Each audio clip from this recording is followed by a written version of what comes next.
first things first, allow yourself to connect and know the divinity of you, because again, this is between you and you. If you don't believe that you're divine or worthy of perfect, fun, happy, joyful, forgiven relationships, then you're not going to find that outside.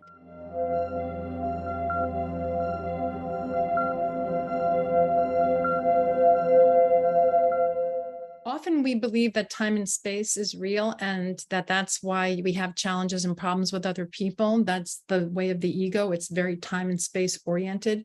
But the divinity of us is only oriented in this now. It's this moment.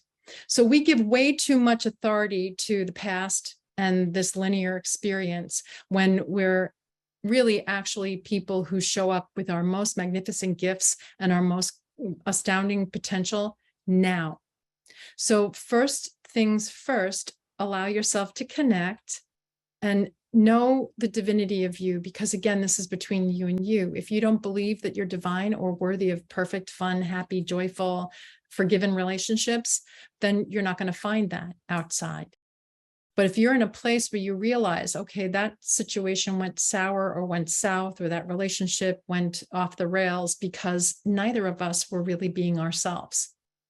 And we were engaging with each other, maybe very heatedly or maybe very passionately, whatever way it was, when we were not being ourselves. So there was too much performance involved and necessary. There was too much belief in separation. I'm right rather than happy. You're right rather than happy. Or we expect too much from the other person because we're not tapped into our own divinity. It's like, okay, if I wanted to water the garden, but I had the hose disconnected, and I'm standing there with the hose trying to water the garden, and I'm wondering what's wrong with this hose, what's wrong with this garden, I'm never going to get to the source of the problem. Reconnect the hose. Get yourself reconnected to the divinity of you. When you're reconnected to the divinity of you, I promise you, the entire situation changes, because it's like, okay, turn on the light in the room.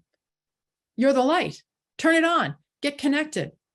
When you turn on the light, you see things differently. You're not afraid of the shadows. You're not afraid of this thing that you don't understand. And here's the other thing about being connected to the divine. You just have to receive. The divine is constantly giving. So first things first, you show up and you don't judge. I forgot what I was thinking. I forgot what this was about. I don't know what this is, but I love it. So can you allow yourself right now to view that situation where the challenge or the problem was and see it as though the past is over. It can touch me not, because now I'm tethered to the divinity of me. And now I'm aligned with the divinity of me. And aligned with the divinity of me, I now am formidable. I'm formidable love. That doesn't mean I'm going to win over someone else. It means the divine only knows about win-win. What's a win for me has to be a win for the other person.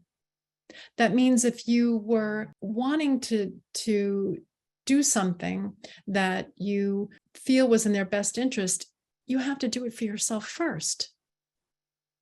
Here's the other thing that I noticed that I didn't know prior to waking up, that if you are peaceful, now you have authority. If you are not peaceful, and if you're not doing things that are peaceful for you within a relationship, then don't expect to make the relationship any better. So how this looks is that when you choose peace, you do things that are more whole and more kind and more self-referencing for yourself, unapologetically. It means other people might be angry because now you took your focus off of them and they don't know who they are, so they feel lost in the dark. But the more you allow yourself to reconnect to this divine part of you first, then you can show up connected. And believe me, that's the solution to any challenge. So one problem, one solution. You were disconnected, so was the other person, or there wouldn't be drama. And you forgot. So you reconnect, you do something kind for yourself. You always step back. Notice how if you're ever in the midst of a challenge or an argument with somebody, if you keep engaging, it never gets solved. But if you step back, take a drink of water, do something, have a pattern interrupt, take a breath, do something peaceful, take a walk in the woods, then you come back connected. One person connected is more powerful than 100,000 people disconnected. We just give the outside circumstances way too much authority, not recognizing that this is all an evolution. Everything's evolving, everything's shifting, and everything's changing. You show up connected. It's like putting a real big, beautiful beam of light into the middle of the picture that lights the way for the rest of the story. Show up, pay attention. That means you're paying attention to what's peaceful to you and what's a win-win in the situation. Give up all judgment, give up all guilt. Love it. Love the situation that got you into this mix-up to begin with. And then give up all attachment to results. Just love it. Yeah, you'll see the best thing about challenging relationships is that once you do this, and I mean really give up attachment to results, because then that means you're spacious, you're aligned with the divinity of you. When someone feels you are not judgmental and you have no agenda, you're not attaching to results, believe me, they show up a lot differently. They're not as defended.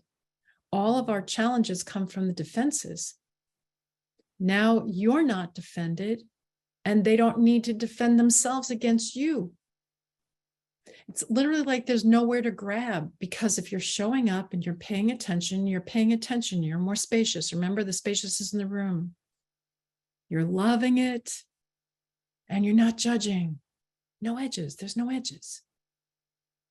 You're allowing for yourself to be able to connect to the next most loving thing. All of this is very hard, by the way, to an ego. Egos hate this because it awakens you. Egos hate this stuff because you're becoming aware.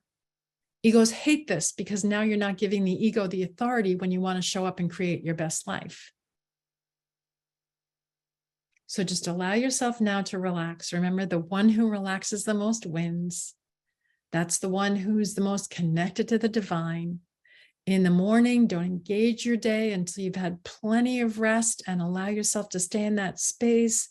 That's just the sanctuary of silence, where you're just alone with yourself in this spacious place with no edges, with your eyes closed.